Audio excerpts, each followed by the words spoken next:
How's it going, everybody? My name is Pete Conan. Thanks for coming and checking out this video today. I wanted to just tell a story. I went out into my yard a couple days ago and I had thought about planting some seeds and starting a garden.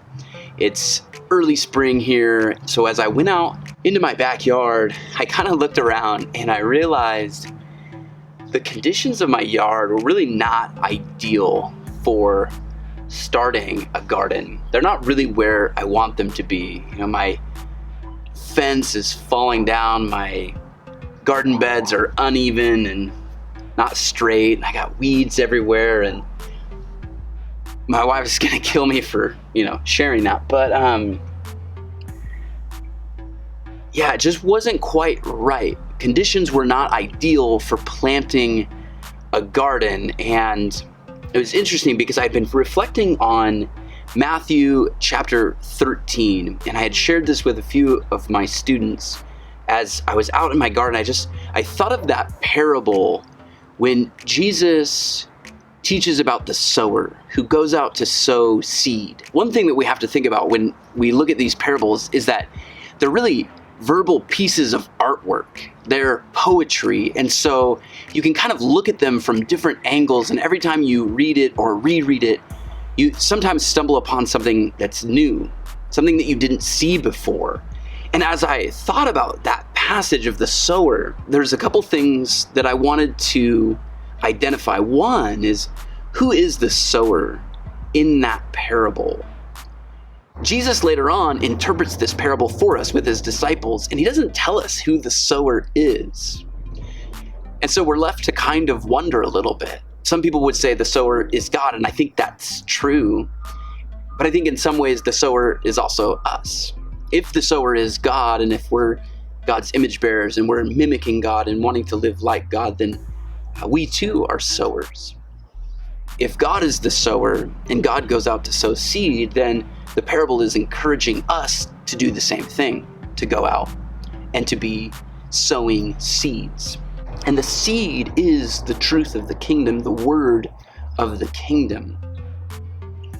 And so just as God gives us the truth about the kingdom, we then give others the truth about the kingdom. And I thought also about how the sower sows the seed. It says he kind of scatters the seed. He just sort of goes out and he throws the seed out, and some seed falls basically in bad places and some seed falls in good places. Some seed falls where it's going to grow and some seed falls where it's not going to grow.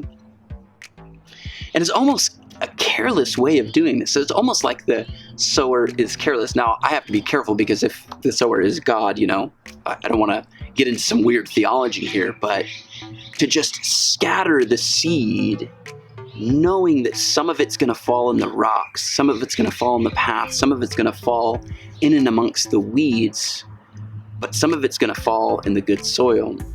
He could have taken each seed and planted it in the good soil, but he doesn't.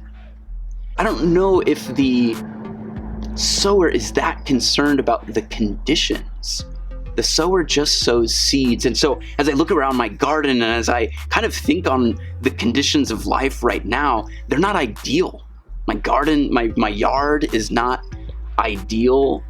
It's tattered and disheveled, and kind of the world right now is in a similar place. It seems chaotic, and maybe we're not always comfortable sharing with people, or we don't feel like we are ready, or we're not sure how things are going to be received if we go about our lives as like kingdom people. Maybe my friends won't really understand me. They won't understand why I believe what I believe, or maybe there's just so much going on in our lives that we kind of forget that we're supposed to be sowing seeds.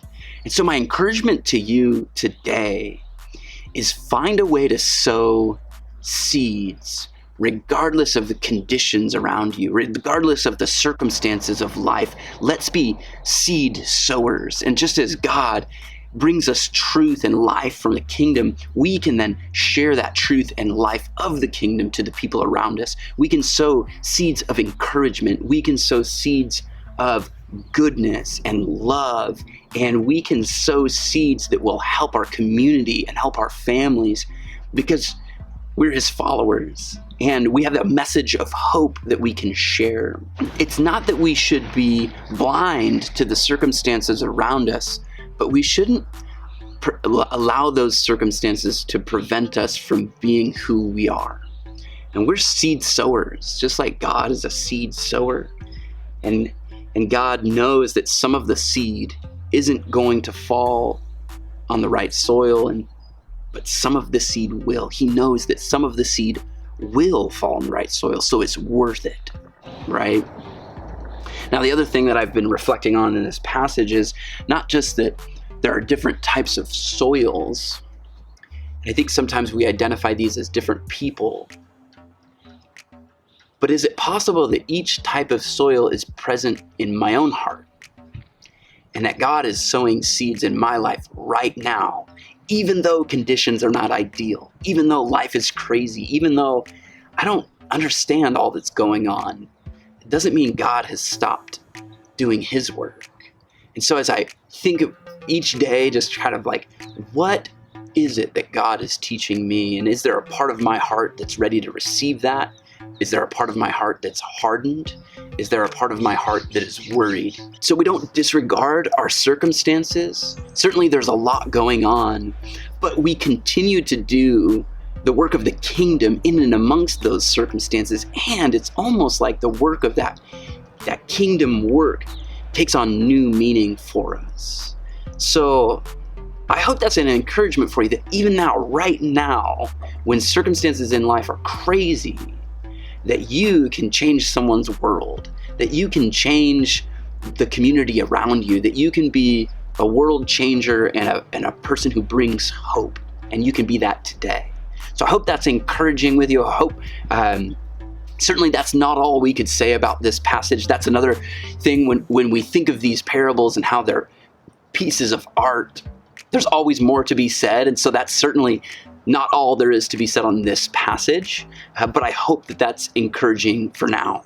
And if you have other thoughts, and if you want to share something about this passage or another piece of encouragement, please leave that in the comment section below. So thank you for spending your time with me and for thinking through these things with me. I hope it's valuable. If you want to share it, you can. If you want to subscribe and be a part of the community, I do appreciate that. And any of the comments that you guys leave is certainly awesome. Thank you for being a part of kind of growing this community and sharing this message of hope. I really do hope that it's encouraging for you all, and I hope that we're all hanging in there all right today. And I will catch you in the next one.